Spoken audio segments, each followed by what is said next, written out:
অনেক ভাইয়েরা প্রশ্ন করেন যে কেউ যদি রাত্রিবেলায় তার শরীর নাপাক হয়, এমন টাইমে জাগ্রত হয়েছে, এই নাপাক অবস্থায় গোসল করতে গেলে সেহরির টাইম শেষ, সেহরি খাইতে গেলে গোসলের টাইম পাওয়া যায় না, এই ক্ষেত্রে সে কি করবে? নাপাক অবস্থায় সেহরি খাবে নাকি আগে গোসল করবে? আল্লাহু আল্লাহ আল্লাহু আল্লাহ আল্লাহর গুণগান গাও। আসসালামু আলাইকুম ওয়া রাহমাতুল্লাহি ওয়া বারাকাতুহু। আশা করছি সকলেই ভালোই আছেন।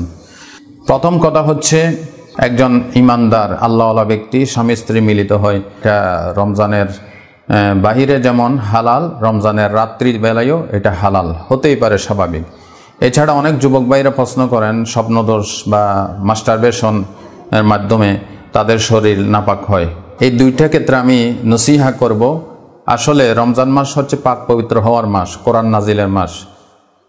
স্বপ্নদোষ কেন হয়? স্বপ্নদোষ হয় অশ্লীল ব্লু ফিল্ম দেখার কারণে, নেকেড ফিল্ম দেখার কারণে, নেকেড ছবি, অশ্লীল গান, সিনেমা, এগুলির কারণে স্বপ্নদোষ হয় বা মাস্টারবেশন করে। এটা অত্যন্ত গর্হিত কাজ, অত্যন্ত মারাত্মক পাপ, আর রমজান মাসে তো এটা আরও বেশি পাপ।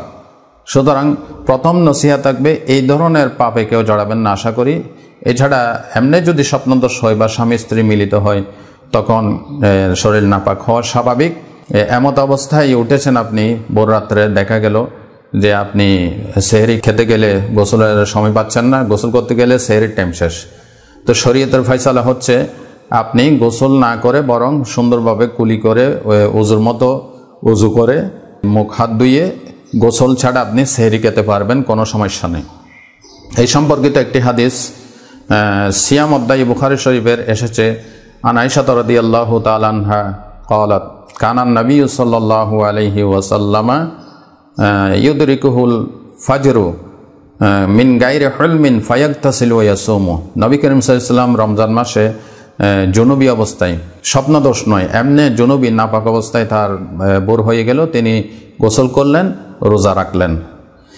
এটার থেকে আমরা ফয়সালা পাচ্ছি যে নাপাক অবস্থায় রোজা শুরু করা যাবে, কিন্তু ফরজ নামাজের আগে অবশ্যই গোসল করে পাক হতে হবে, কারণ নামাজ আরেকটি ফরজ ইবাদত। এই হাদিস থেকে কেউ যেন এটা না বুঝেন যে নবী করিম সাল্লাল্লাহু আলাইহি ওয়াসাল্লাম ইচ্ছে করে নাপাক রইলেন, নাউযুবিল্লাহি মিন যালিক। এটা নবীজির শানের খেলাফ।